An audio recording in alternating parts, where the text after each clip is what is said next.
আল্লাহ যখন পৃথিবী বানালেন, মুস্তাদে আহমদ ইবনে হাম্বলের বর্ণনা, পৃথিবী কাঁপাকাঁপি শুরু করলো।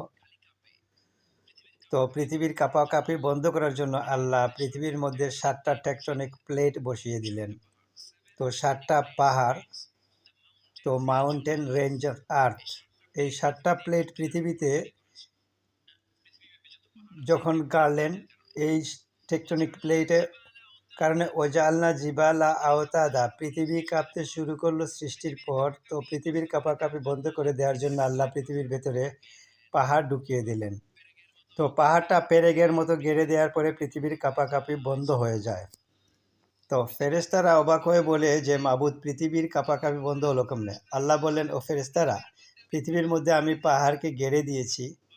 তো পাহাড় গেড়ে দেওয়ার কারণে পৃথিবীর কাঁপাকাঁপিটা বন্ধ হয়ে গেছে। তো ফেরেশতারা বললেন, তো পাহাড়ের এত বড় শক্তি, ইয়ারব হাল মিন খালকিকা আসাদ্দা মিনাল জিবাল, তো আপনার এই সৃষ্টিকুলের মধ্য থেকে পাহাড়ের চাইতে বেশি শক্তিশালী কিছু আছে নাকি? তো আল্লাহ বললেন, হ্যাঁ আছে। পাহাড়ের চাইতে বেশি শক্তিশালী আল হাদিদ, মানে লোহা। তো লোহার নামে কোরআনেও সূরা আছে, সূরা আল হাদিদ।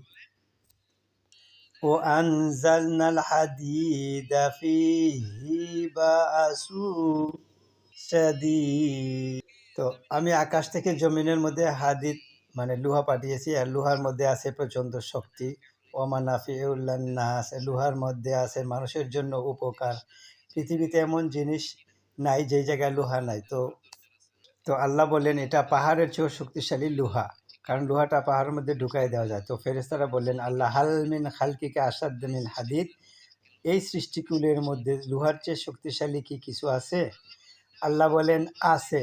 লোহার চাইতে শক্তিশালী আন্নার, মানে আগুন।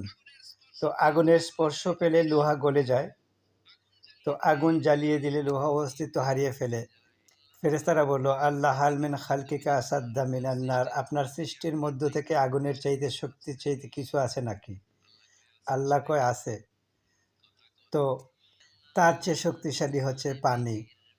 তো আল্লাহ বলেন, আগুনের চেয়ে শক্তিশালী হচ্ছে পানি। আগুনের মধ্যে পানি ঢেলা দেওয়া হলে আগুন নিভে যায়। তো ফেরেশতারা বলল, আল্লাহ হাল মিন খালকিকা আসাদ্দা মিনাল মা, আপনার সৃষ্টিকুলের মধ্যে পানির চাইতেও শক্তিশালী কিছু আছে নাকি? আল্লাহ বললেন যে, হ্যাঁ, সেটা হচ্ছে আর রিহ, মানে বাতাস। কারণ বাতাসের ঝাপটায় পানি দুলা খায়।